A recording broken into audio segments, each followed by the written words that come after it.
yesterday we started the revision of chapter our environment. Let's continue. Today I am going to revise the topic food chain and food web. Food chain का बेटा simply meaning क्या है? Who eats whom?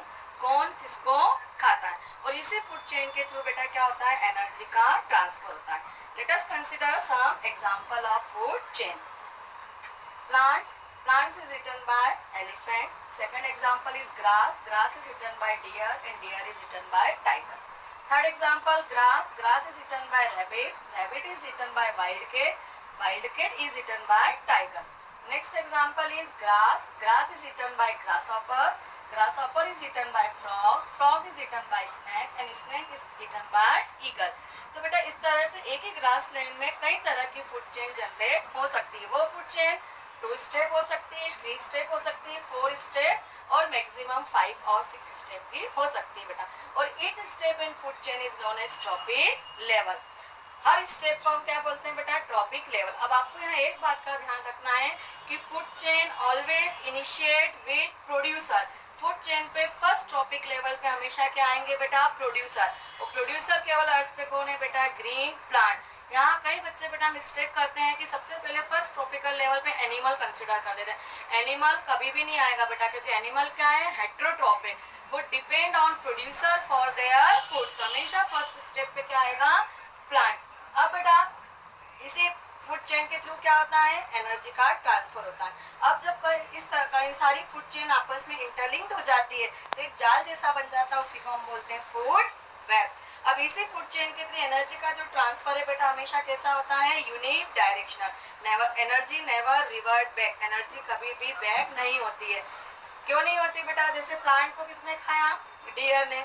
अब plant के पास जो energy थी वो किस में ट्रांसफर हो गई? डियर. अब डियर ने उसमें से 90% एनर्जी का अपने बायोलॉजिकल एक्टिविटी में यूज्ड अप कर लिया और 10% जो एनर्जी वो ट्रांसफर कर दी नेक्स्ट ट्रॉपिक लेवल पे.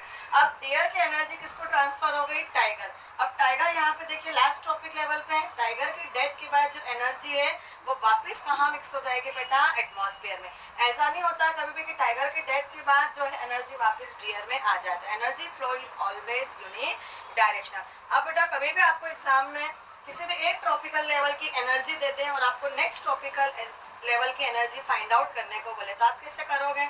मान लो हमको प्लांट की एनर्जी दे दी 4000 जूल.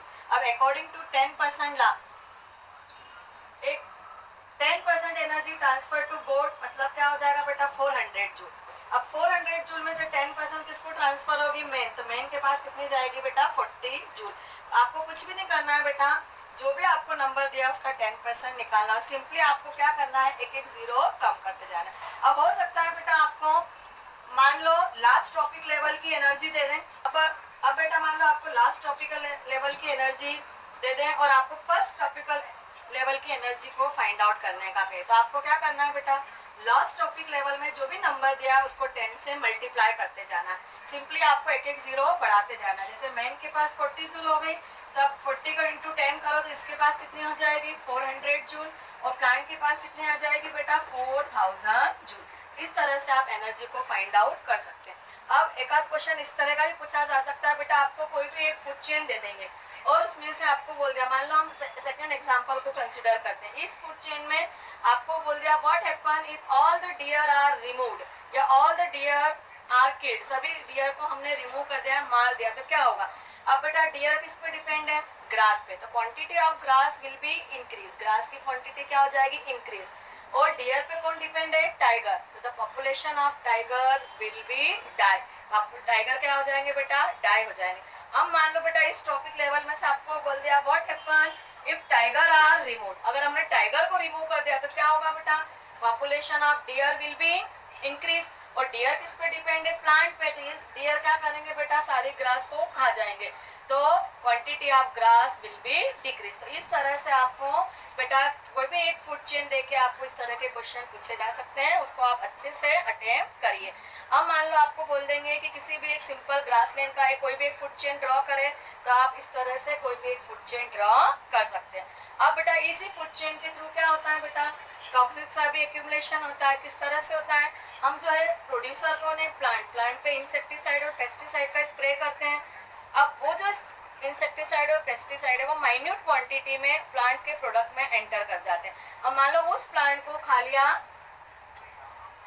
रेबिट ने, तो वो जो टॉक्सिक्स मटेरियल है किसकी बॉडी में चलेगा, रेबिट। अब रेबिट के बॉडी में भी ऑलरेडी जो टॉक्सिक्स मटेरियल है प्रेजेंट है, प्लांट के भी आ गए। अब मान लो रेबिट को खा लिया वाइल्ड कैट ने, तो वाइल्ड कैट के बाद और ज्यादा टॉक्सिक्स मटेरियल चले गए। अब वाइल्ड कैट के पास रेबिट के भी हैं, ग्रास के भी हैं। अब वाइल्ड कैट को खा लिया टाइगर ने, तो सबसे ज्यादा एक्यूमुलेशन किसके पास हो गया बेटा, टाइगर के पास। तो इस तरह, और सबसे टॉप ट्रॉपिक लेवल पे कौन होता है, ह्यूमन। तो accumulation of toxic material in human body through food chain is known as biological magnification। और आपको एक बात ध्यान रखना है कि बायोलॉजिकल मैग्निफिकेशन सबसे ज्यादा होता है लास्ट ट्रॉपिकल लेवल के ऑर्गेनिज्म के पास, और सबसे कम एक्यूमुलेशन होता है बेटा फर्स्ट ट्रॉपिक लेवल के ऑर्गेनिज्म के पास, दैट इज प्रोड्यूसर। अब बेटा हमने इस टॉपिक में एक और प्रॉब्लम को हमने कंसिडर किया था, ओजोन डिप्लीशन। ओजोन क्या है बेटा, अनसेचुरेटेड फॉर्म ऑफ ऑक्सीजन है, ब्लू कलर की पंजेंट ऑर्डर पॉइजनस गैस है। ये ओजोन क्या करता है बेटा,